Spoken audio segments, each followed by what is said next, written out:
Hello. What's going on, good peoples? I am here. Are you guys ready? I'm ready. I'm ready to do work. I'm ready to answer all of your questions. I'm ready to help you guys do love and life better. I am ready to help you have the life that you were created to live. And so, uh, am I? Am I? Okay, so I just got an error message. So that means I need someone to let me know if I am live on YouTube. Okay, I am. I see it. For some reason, it gave me an error message. Anyway, so how are you guys? What's going on today? I'm ready. I'm ready whenever you guys are. So give me what you got. Well, let me start with this. So I'm gonna share a few things with you that's been on my mind um, about love and relationships. Right. So actually, before I get to that, I want to talk about the fear and anxiety connected to this whole, COVID-19 coronavirus situation that we're going through. I know a lot of people are quarantined, and um, there's a lot of angst about what the future holds. But here's what I want to tell you: we've never known what the future holds, right? We've never known what the next 5 minutes would be, the next 30 seconds. We don't know. We've been living as if we did know. And now that this virus is here, it's just made it more apparent that we are not as in control of the future as we thought. And so I know now me sharing that doesn't necessarily cancel out the fear and cancel out the anxiety. But I want to encourage you that while you cannot know what the future holds, you can prepare yourself for the future, right? The best thing that you can do is to be as prepared as you can. I've learned in life that life is not as difficult as I previously thought. Life is not as difficult as I previously thought. What I've learned is uh, what makes life difficult is a lack of preparation. So when you're not prepared for something, that's what makes it difficult. For example, people going through the COVID-19, as tragic as it is, the people who have no savings are taking it harder versus the people who have, like 6 months to a year savings. Those people are prepared. And so, same situation, different preparation. And so, what I want to share with you, let this be a learning lesson to you to be prepared. Now, I don't know how you would have gotten prepared for a pandemic, but there's certain preparation you could have prepared for your income to go away, however that came, right? It just happened to come through the pandemic. So, um, I want to, encourage you guys to stay encouraged, stay hopeful. Hope is the expectation of something good. So I want you to stay hopeful. Also, let me say this before we start. During this time, domestic violence is on the rise. Obviously, right? You probably could have guessed that. But domestic violence is on the rise. And so here's what I want to share with you. If you know someone who is in a domestic violence situation, check on them. I don't know how you can get involved, but try to see if there's something that you can do. If it's you, I encourage you to try to get some help some kind of way.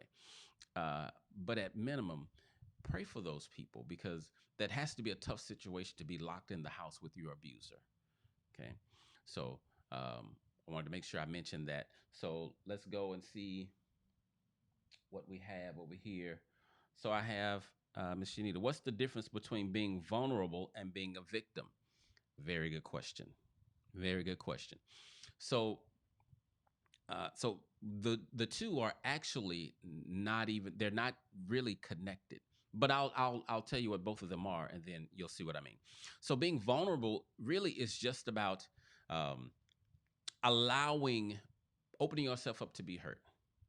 Now you don't want to be hurt, but what I'm saying is the only way that you can love and the only way that you can receive love is by being vulnerable. So being vulnerable means I'm not hiding. It means I don't have a hard outer shell that I'm hiding behind. I'm letting you in to see what's going on inside of me. Now, you can't be vulnerable with any and everybody, okay? But being vulnerable really is about showing you the real me, right? And you have to do that with people that you trust. Now, being a victim is about being injured or being hurt or whatever the case, and then never moving on from that, right? So, like if someone gets raped, they're a victim of rape, but you stay a victim if that becomes your story, right? All of us, anyone can be victimized. Anyone can be victimized, but I believe that the way that you're talking about it, you're talking about, someone who plays the victim, so the victim says, uh, I've been hurt and there's nothing I can do about it. So here's a way to remember it. Victim and helplessness goes together. Okay. So if I say my daddy wasn't around, now my daddy was around, I'm making a point. If I say my daddy wasn't around, that I'm not being a victim. That's just the facts. But if I say the reason I'm failing is because my daddy wasn't around, now that's victim. You feel me? When you use the thing for an excuse, that's when you're a victim. Did that help? I hope that was helpful. So this week on the webinar, we talked about love from the point of how you learned it, how you learned to uh, love, where you got the program from, uh, for the way that you do love in life. And we learned that those first 7 years of life is where you kind of got the program from. And if you get bad information in your program in those first 7 to 8 years, you'll live life in that way. And what I've been telling you guys for the last few weeks, if you learn it wrong, you'll live it wrong. And that is absolutely true when it comes to relationships. The reason why so many people have difficulty with marriage, well, I mean, it's a variety of reasons. Like I'm going to give you like the golden nugget secret to, whatever. But what I found is, for the most part, especially when it comes to communication, the issue is not that we can't talk. The issue is, number one, we don't understand each other. Number two, the reason we don't understand each other is because I'm trying to understand you based on my dictionary. You feel me? So all of us come to adulthood with our own, what I call internal dictionary, how we define things. There's nothing we can do about that because all of us have different experiences, different neighborhoods, different cities, different backgrounds. So everyone sees things differently. That's why you can have two people see an accident and give two different accounts of the exact same accident. Why? Because they have different eyes. So you come to marriage and you guys are using the same words, they sound the same, but they have different meanings for you. So when one says partnership, the other one hears partnership, but they don't mean the same thing. But the problem is you never come together and examine, hey, what do you mean when you say this? You assume they mean what you mean. And so you start to have a misunderstanding and you don't even realize y'all not even talking about the same thing. So my point in sharing that is, when it comes to your communication, if you hear something from your spouse that you didn't like or that you felt like came at you sideways, before you go off, pause and investigate. Did they say what I think they said? So I heard you say this. When I hear this, this is what it means for me. Is that what you meant? And then if they say no, they say, oh, okay. Okay, because I was finna go somewhere else. But if they say yes, then you say, okay, so that's what I thought. So then now let's address this. Notice I did not say get an attitude, be disrespectful. That's never the response that you want to give. Why? Because it is your marriage. And if you go off on your mate, you disrespect them, you cannot hurt your mate without hurting you, because you guys are part of the same marriage, right? It's your mate. It's nobody else's. So if you hurt them, you're hurting the person that's a part of the same relationship you're in. Okay? So that's the only question I have right now. Come on, y'all. I don't even know how many people we got joined in right now, but um, let me see. It looks like 8. So I need 8 questions. I need 8 questions. Because I'm providing this for you guys. I really want to be help to kind of help you navigate the troubled waters of marriage, right? Uh, well, now this is a long question. Let's see what it say. Let's see if I can put it over here. What do you advise for an individual when dating another person and experience domestic violence for the first time? Should they move on and let the person go? So, if I'm understanding the question right, are you saying another person experienced domestic? So, are you experiencing domestic violence for the first time? So here, I'm gonna answer it this way. Uh, if someone crosses your personal boundaries and put their hands on you, especially if y'all not married, to me, that's a red flag. So red flags mean stop. They don't mean slow down. They don't mean just keep going. They mean stop.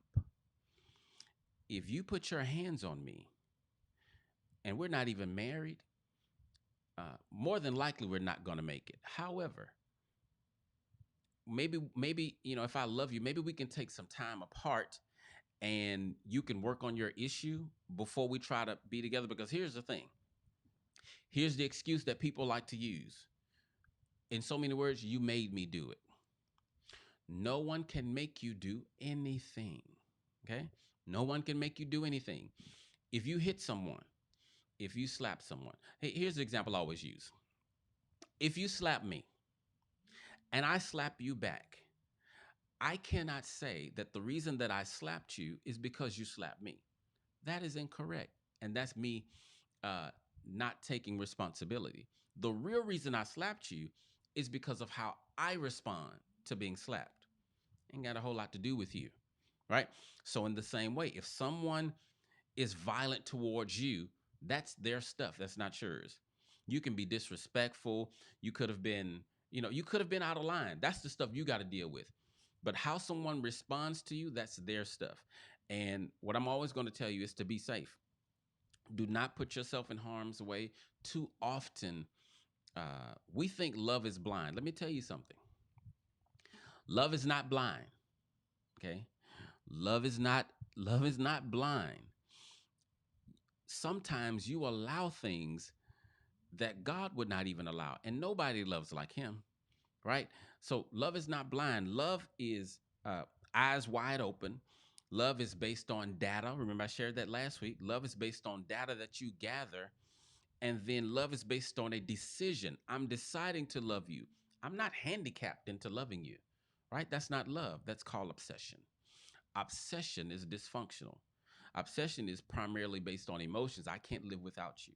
You know, I can't be without, and it is obsession that pushes people to violence because love doesn't do that. And so that's something else I should share with you in response to that question. If someone is being violent to you, that's not showing love.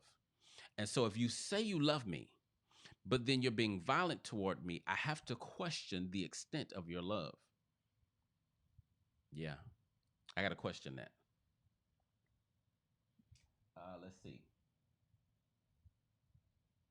Oh, okay, y'all coming in, y'all. I need to catch up with y'all, huh? My question is probably my answer probably be shorter. My question: is my marriage salvageable? First of all, before I even read the rest of the question, is my marriage salvageable?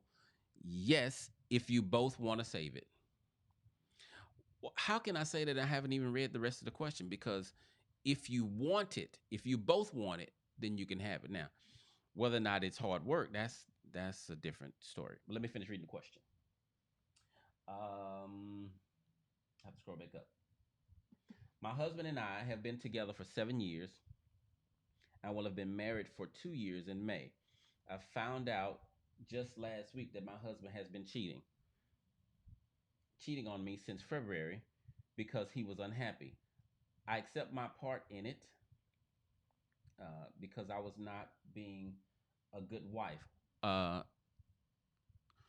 so no matter how bad you are, you can't make somebody cheat. Okay. Um, He said I was controlling and would belittle him. We're trying to work through it, but I'm not sure how we are going to get through it. Okay, this is a really good question. We're gonna go in, okay? So this is what I deal with all the time. There are several things. First of all, and I may not go in order of the way you asked it, right? But first of all, no one, like I just finished explaining, everybody is in control of their own behavior. No, so you did not make your husband cheat. Now, you being a bad wife is your responsibility. You can take responsibility for that. Man, I should have did better. But there are a whole lot of other choices that he could have made other than cheating, right? That's a choice that he made. If you were controlling and all these things, number one, why was he allowing you to be controlling? And I know I'm reading into it, I'm assuming, you know. And then number two, uh, if you don't want to be with her, leave. You don't have to destroy each other's lives to like guys, marriage is God's idea. Marriage is a earthly relationship with spiritual significance. All that's true. However, being married at all costs, and you're going through abuse and just like um, you need to you don't want to do that, right? I don't want to go too far into that, but you don't want to do that. Don't hold on to marriage just for the sake of marriage, because uh, no one's going to convince me that God wants you to sign up for a life of misery. Now, I'm not saying that he wants you to divorce, but he does want you to do something about it. Now, let me get the rest of your, so I can answer more. So he's been cheating since February. Now, here's the thing. Your pain is great. And so when you're looking through the lens of your pain, you may think that you can't make it. Um, and I'm not going to sit here and say that it's not going to be difficult, but it is possible. If you guys want to work on your marriage, then you can, but it's going to take a certain level of commitment and sacrifice and honesty. Here's the thing. Now, what I'm about to do, just so you know, I am about to assume, okay? I'm about to read into the situation based on my experience and based on what's common, right? This may or may not fit you guys. But here's what I presume. Your husband more than likely does not know who he is. If he does know who he is, I presume that he doesn't, he is not good with himself. Why? Because when you are good with yourself, you are less like, I'm not going to say it's impossible, but you're not likely to hurt other people in this way, right? So what came out of your husband was already in there. You didn't put it in there. Okay. So because you are an imperfect wife, you provided the space, or, you pushed the button, you pushed the trigger for whatever was in there to come out, the dysfunctional behavior, but you didn't put it in there. Okay. So again, you can take responsibility for your part, but he has to take responsibility for his choices, you know? And so the first part of your question, can my marriage be salvageable? Can be salvaged? Yes. If you guys want it. I have clients, or I've had clients who there was an affair going on for several years. I've had clients where both people were cheating for several years and they've come through it. All right. So it's possible, but are you willing to put in the work to do that? Okay. Are you guys willing to stop being selfish? Because what you're doing, or at least what you were doing before today, is not loving each other. I don't know. It wasn't love, because love doesn't do that. And I'm not saying that you guys did not love each other, like I guess in theory, but in action, you were not loving each other. Okay. Because love is not about you. Love is about the person that you are loving. Let me show you what love is. This is what love is, right? So here's my definition of love. Okay. Love is a selfish and often sacrificial action towards the person you are loving for their benefit. And it is not contingent upon how you feel. Okay. I'm gonna leave that up a little while so you can write it down. That's what love is. Love is not a feeling, love is a choice. And so you choose to love people. You don't feel like you have children. Nothing explains this better than raising children, because half the time you don't feel like doing the things that you have to do for children, but you do it because you love them. And it brings you joy to see their smile. But the love part is the giving. Okay. So, um, did I answer your question um, for the young lady? Let's see. Uh, and let me say this too. Now, this just came to me. I just thought about this. Don't allow your pain to make you make decisions that's going to hurt you more. Um, from big to small. Like, for example, uh, you may be a private person, but then because of the level of your pain, you'll share what you just shared like publicly. And I'm not saying there's a problem with that. I'm using that as an example of how you may sometimes there are certain things that you'll do, say, how you'll be in one context, but then when you're in pain, you'll stay out all night because you don't care anymore, or you curse him out now because you feel like he deserved it. No, I'll tell you this: if you guys want to save your marriage, you first got to stop injuring each other. And you've been married for, did you say 2 years? 2 years in May. Who taught you guys how to do marriage? Hmm. That's the same person that teaches everybody. Nobody, right? Most folk don't know how to do marriage. You don't know, you did not know how to do what you signed up and promised to do. And here's the thing, and I'm not, this is what I'm about to say is not a guilt trip. You signed up for it. When you got married, you said for better or for worse. What did you think worse looked like? You said when worse show up, I'm gonna stay. Right? Now, don't think I'm contradicting myself, uh, because when I say, when worse show up, you said you'd stay in your marriage, but don't stay in it the same way. That's my point. That's what I believe God is not for. Staying in dysfunction for the purpose of this paper. No, that's I I call that that's foolishness to me. Right? Don't do that. Right? But if you're going to be in marriage, why be married and be mediocre at it? Right? If you're going to be married, be great. Marriage costs too much energy, too much time, too much pain, too much frustration, too much sacrifice for you to suck at it. Like, well, I'm not doing that and just like be mediocre. No. Do the work to be great at it. And you can be. If you work hard on your job, then that's proof that you can work hard. Work hard on you and work hard on your marriage. Okay? Do that. Um, let's see.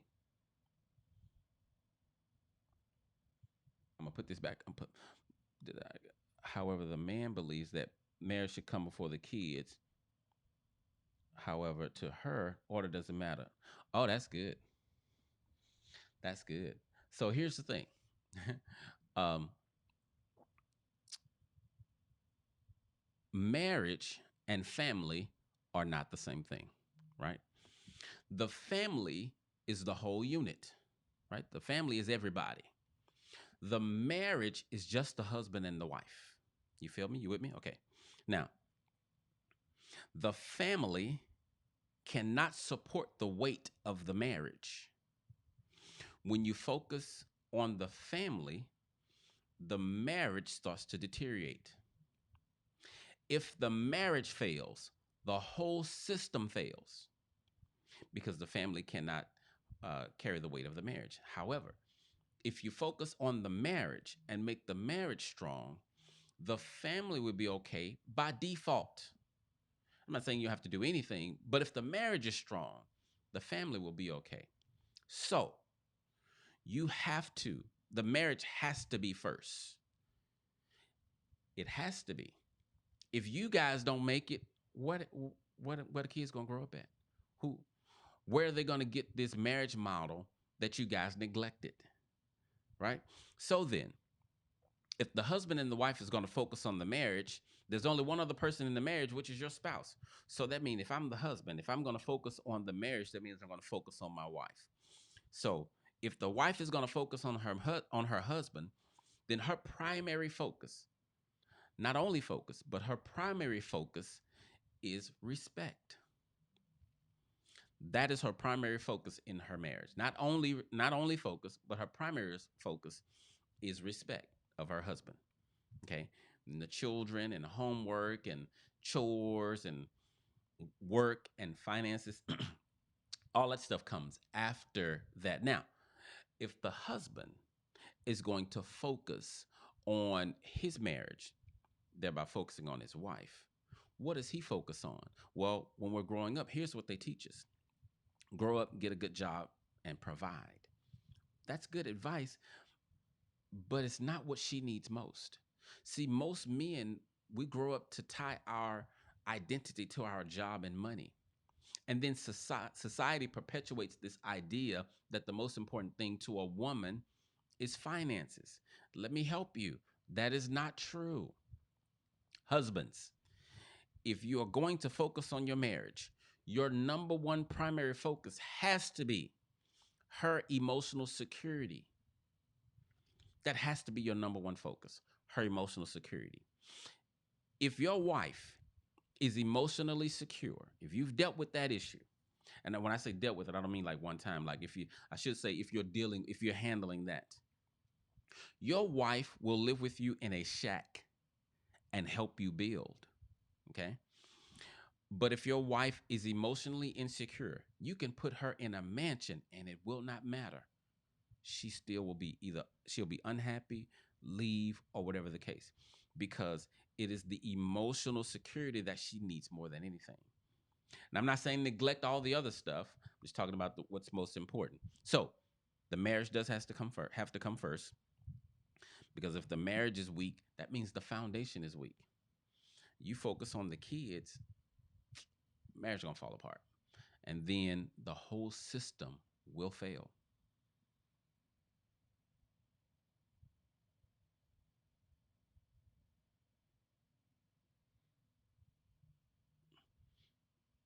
Okay. Well, okay. So to clarify your, however, the other, I mean, well, then you guys, you have different values. So don't get with someone whose values are drastically different from yours. You are setting yourself up for failure, or at least a lot of heartache.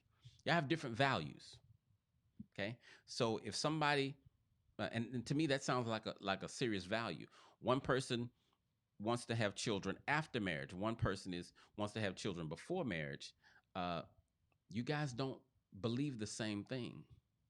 Okay, so uh, just because, so this is why I say love has to be based on information.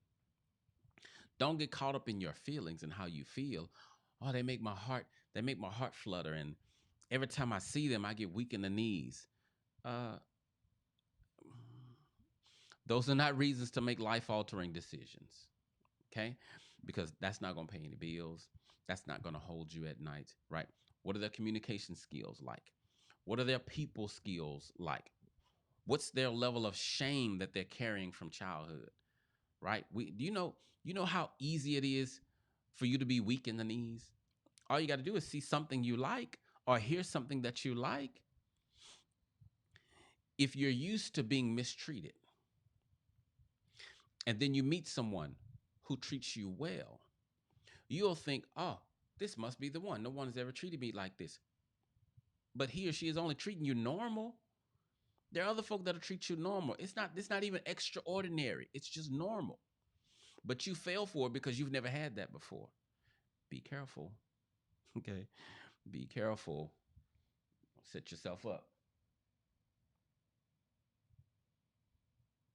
What defines emotional security? Now that's a good question, and that is a I, that's I so that might be my probably my favorite question, because I got to think about it. I know what it is, but how do you define it? So basically, emotional security is when. I can't. Let me say it this way. There's not a, at least for me, when I explain, there's not a like textbook definition of emotional security, uh, but I can tell you what leads to it. Number one, uh, emotional intimacy, right? Being connected to your wife, sharing intimate things about you. When you guys have an emotional connection, that gives her life. But the truth is, honestly, it gives a husband life too because we're humans. That's not a woman thing. All of us need connection, right? So, anyway, that emotional security, when she knows that number one, she's number one in your life. Okay. Number two, she don't have to worry about you having wandering eyes. Okay. And then also too, number three, I don't know why I'm numbering these because I don't have a set number. I just said three because it came after two. But anyway, another one is so one way. So here's how you let your wife know that she's number one, because I don't want to give the impression that I'm only talking about cheating, right?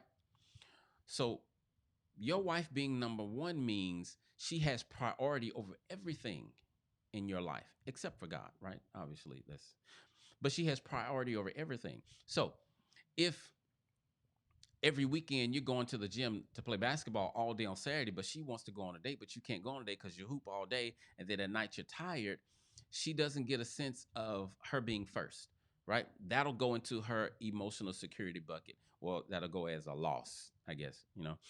Um, but basically, women like to talk, right? That's sometimes a skill that us men need to learn because we're not so well versed at talking. Why? Because usually in our childhood, that's robbed from us, right? We can't be authentic, we can't be human. But emotional security is about basically her knowing that she is special to you and only you, and you are the only person uh I mean, not she's the only person for you. She's the only one that has your eyes, your attention. It's kind of like, it makes me think of Esther, Queen Esther in the Bible, when she went before the king. So nobody's supposed to go before the king without being summoned. Esther went before the king because she needed to take care of some stuff for her people. And when she went before the king, she had such favor that the king raised the scepter thing and told her to come close. Here's my point, and why I shared that. It just popped in my mind. But the thing is this: by that, the king showed the queen that I know what the rules say, but this is my baby. Like, there have been times when I've been in therapy session, and my lady calls, and I don't answer because I'm in therapy.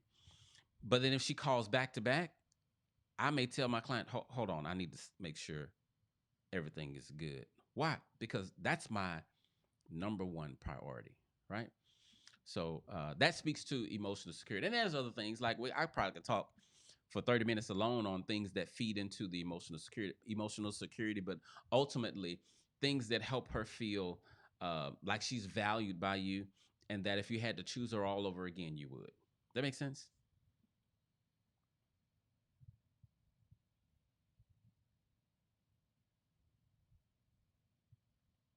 How does the wife build respect when it's lost because the husband didn't focus on her emotional security?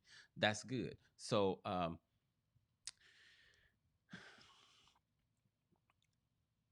a human level, um, when when when a man doesn't show love, which is the emotional security piece, when a man doesn't show love, then the wife acts with disrespect.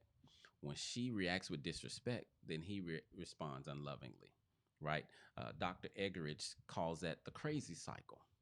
That's on a human level. And so one does encourage the other. However, for now, this is me, for me, and other people who follow uh, God's design for marriage. While that's how it's supposed to be, that is not an excuse for you to hold back what you said you would give. So on your wedding day, you didn't say, I'm gonna love you if you love me. If you did say that, that's not love. Okay, but you can't use the excuse that I'm not gonna respect him because he's not, providing me emotional security. That's not. It don't work that way. right? If you're a wife, your job, your role, folk don't like job. Your role is to be a wife. That's it. If you're a husband, your role is to be a husband. You don't get to be a half-hearted husband if she's a half-hearted wife. That's her business. Your business is being a good husband. If she never cooks, if she curses you out every day, if she don't iron none of your clothes or whatever you think a wife should do, your job is being a husband until you're not a husband anymore. And the same works in reverse. Now,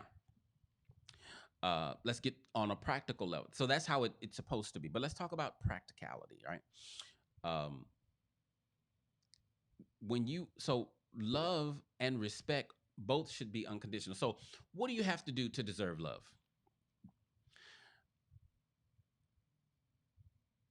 The only thing you have to do to deserve love is be born. That means every breathing human deserves love. Everybody downtown under the bridge deserves love. Everybody at the university, well, there's somebody at the university right now because of Corona, but they deserve love. The same is with respect. Respect and love is not something that you earn as a human, it's yours by right. Now, here's the thing about respect, though. You can have different kinds of respect. So I'm talking about respecting your husband as the husband. As long as you're a husband, he gets respect as the husband.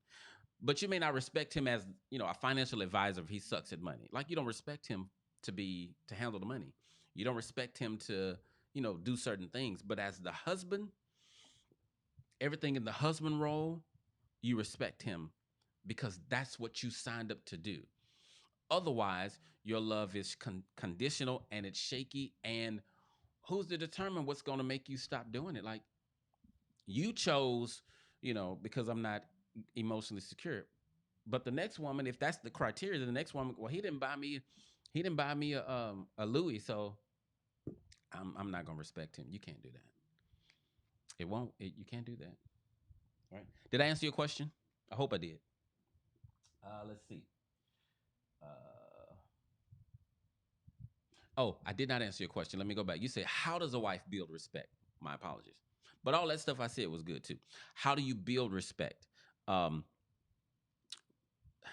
well, I guess I think I would go back into the same thing. It's not necessarily, you just got to make a choice. Just like you make a choice to love, you make a choice to respect. Why?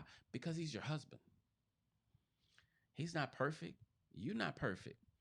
All of us are growing and trying to get better, but I mean, the way you rebuild respect, there's no rebuilding. You just decide to do it. You got to get out of your way.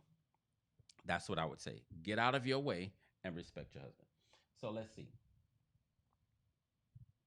How can you provide security for someone who is already insecure from within?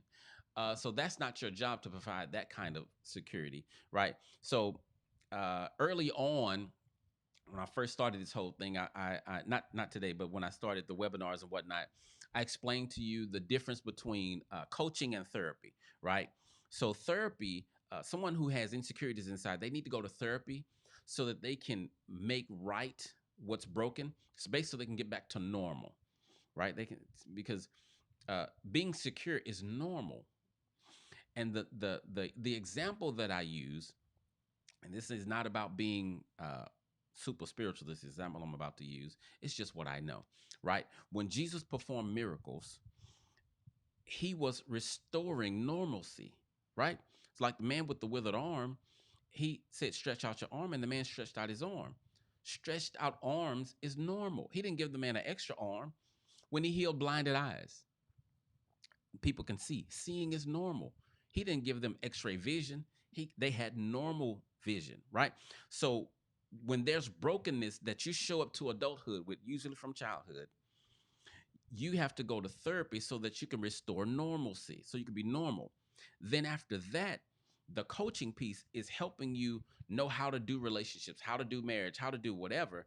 Because if you don't fix this therapy piece first, you're going to run yourself and everybody else crazy that you try to connect with, because you're not ready, right? So it's not your job to give somebody what they don't have. Well, like when it comes to security, whatever, that's not your, you have to, your part is helping them be secure in your love. But if they're unable to do that because of stuff they bring with them, I mean, that's you got to go to therapy for that. Let's see. Difficult to determine when you are leaning in more to love a spouse that it hurts, or weak boundaries and having someone take advantage of you. Um, that's only difficult if you don't understand what boundaries are.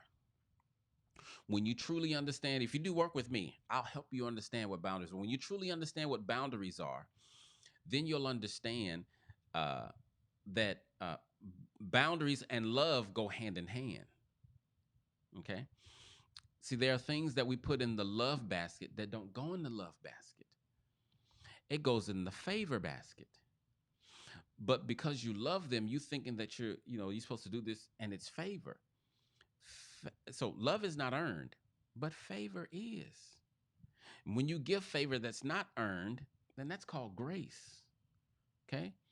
But to answer your question, uh, you got to learn what boundaries are. If you once you learn what boundaries are, then you won't have that issue of, um, do I have weak boundaries or am I showing love? Right. And I think that topic of boundaries is probably too deep to go into right now. But I think I'm gonna let that answer sit there. Once you understand boundaries and how they work and the purpose of them, you'll understand how, if you have weak boundaries, then you're not loving, right? And if you are loving, you will have appropriate boundaries. Okay. And now I know that's just in general, like that's general information that I'll share with you, on that particular topic. Rebuild. Okay, so I did answer that question for you. Who's that? Miss Shanita. Okay, good. So that was the quickest 40 minutes ever. No, not the quickest, but it was quick. So, not gonna hold you guys. I appreciate you guys coming by to spend a little time with me. I hope this was helpful for you. Um, and here's the last thing I want to share with you as I close. And if someone else want to, you know, send another question, you can while I'm still talking. Uh, but let me share this. Marriage is God's idea. Okay, it works the way He said it's supposed to work. When you try to do it a different way, you are going to struggle. That's just what it is. Marriage is not easy. Okay. Loving is not easy. I believe that loving is probably one of the most difficult things that we humans have to do if we do it correctly. And a love that is not tested cannot be trusted. A love that's not tested can't be trusted. I'm not going to trust, love that hasn't been tested by difficulty, right? Isn't it interesting? Uh, no pain, no gain. What was I was thinking about this last night. I can't remember all three of them, but I was thinking. I said, "No pain, no gain." Um, when without difficulty, right? There can be no growth. When you're in the gym, unless you put your muscles under stress, they won't grow. The common theme is this: we humans grow in difficulty. But you know what we try to avoid so much? We try to avoid all the time. hmm Difficulty. But guess what you can't do? Avoid difficulty. So it'd be better if when difficulties show up, you put on your uniform so you can grow. Oh, difficulty. Okay, so this must be a character building day. Let me put on my uniform and grow. In your marriage, oh, I've never loved a person like this. This is difficult. Must be time for me to grow. Don't waste your difficulties. Don't go through all the stuff you go through for nothing. That's like playing football. You run 99 yards, you get to the 1 yard line, and you don't score. What'd you do all that for? But here's the best example I like.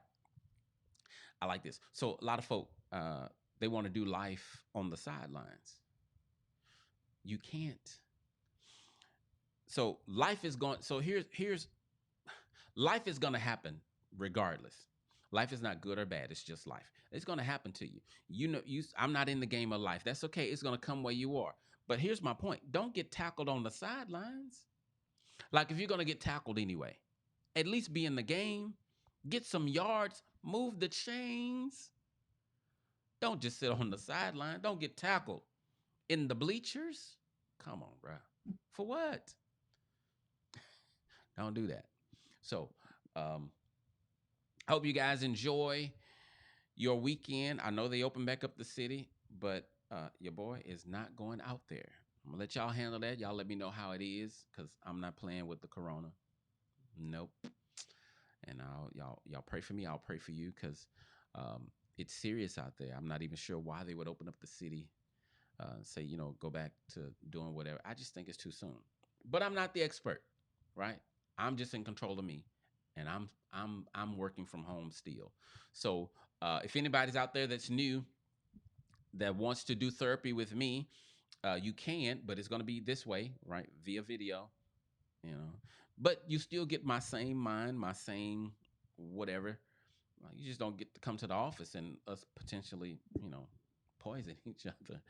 But anyway, so thank you guys again for joining. See you on next Wednesday, for the third installment of What's Love Got to Do with It.